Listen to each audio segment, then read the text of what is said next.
Zdravíme všetkých vyznávačov zdravého životného štýlu. Teraz si pre zmenu urobíme niečo sladké, lebo ženy majú radi sladké, tak aby sme potešili aj prevažne toto osadenstvo. A dnes budeme robiť guličky yin a yang. Tak, čo na to potrebujeme? Hlavnou zložkou sú sušené jablčka, ktoré sme si v noci pripravili v sušičke ovocia. A použili sme na to paraflexovú fóliu, pretože má výborné vlastnosti, aby sa tie jablčka, keď sa usušia, nenalepili na spodok tejto dosky. A jablčka si nakrájame na menšie kocečky, aby sa nám guličky lepšie tvarovali. Ďalej potrebujeme ďatle, sušené hrozienka a brusnice. Použili sme ďalej mandlovú múku, kokosový prášok a kakaový prášok. A škoricu, ktorá sa hodí k jablkám. Proste je to bomba výborných chutí, takže to nemá byť iné ako vynikajúce. Najprv musíme urobiť spájacú hmotu a spájacia hmota bude z týchto ďatlí nakrájaných, ktoré zmixujeme s vodou.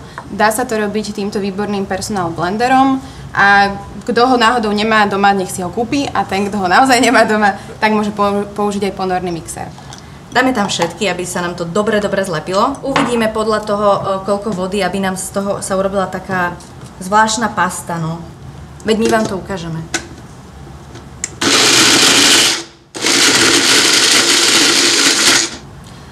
Neviem, či si všimla, ale úplne si to odhadla, lebo má to presne tú istú konzistenciu, ktorú chceme.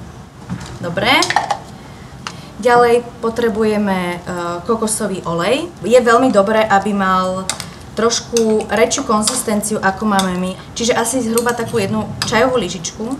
Ďalej tam pridáme sušené hrozienka a brusnice, ktoré sme si tiež nakrájali trošku. Potom si tam dáme túto mandlovú múku. A veľmi dôležitú ingredienciu ešte dáme do toho aj kokos, aby to bolo také trošku exotické.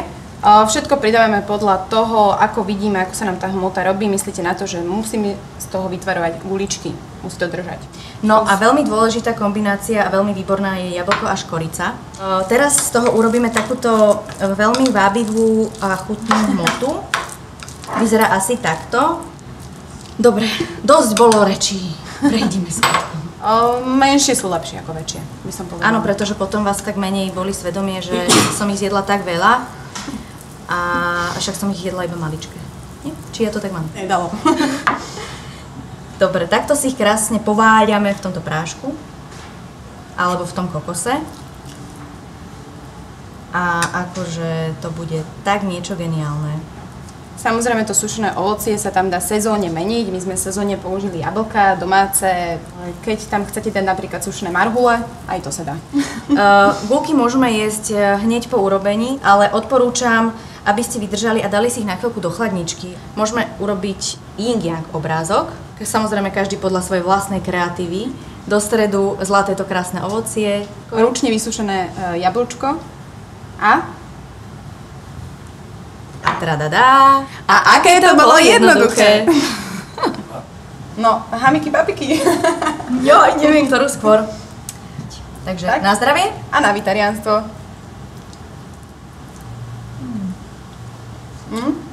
To ti to podarilo teraz. A mne máš lepšiu?